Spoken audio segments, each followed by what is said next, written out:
સુરતમાં રત્ન કલાકાર સહાય માટેની પ્રક્રિયા પૂર્ણ।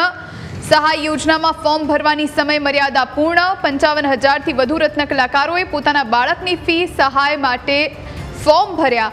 55,000થી વધુ રત્ન કલાકારોએ 300 સ્કૂલમાં 65,000 જેટલા ફોર્મ ભર્યા।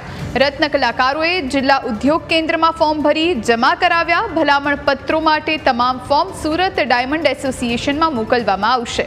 વિદ્યાર્થી દીઠ 13,500 રૂપિયા ફી સહાય ચૂકવવા સરકારે જાહેરાત કરી હતી।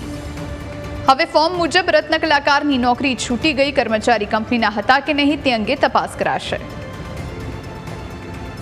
અમુક સ્કૂલો પોતાની મનમાની કરતી હતી, જે સરકારી ગાઈડલાઇન્સ આપી હતી કે સ્કૂલોએ ફોર્મ જમા કરી જિલ્લા ઉદ્યોગ કેન્દ્રમાં મોકલવા, તો અમુક સ્કૂલો એની પોતાની મનમાનીથી છેલ્લે રજૂઆત કરવા છતાં પણ અમુક સ્કૂલોએ આ ગાઈડલાઇન્સનું પાલન ન કર્યું। એ અસ્તમંજસ અને ખૂબ જ ટૂંકો ગાળાની અંદર આ 65,000 ફોર્મ ભરાવા એટલે ગંભીરતા, મંદીની ગંભીરતા સુરતને કેટલી અસર કરે છે, ગુજરાતના આર્થિક ઉદ્યોગને કેટલી અસર કરે છે, સમજવાની બાબત છે।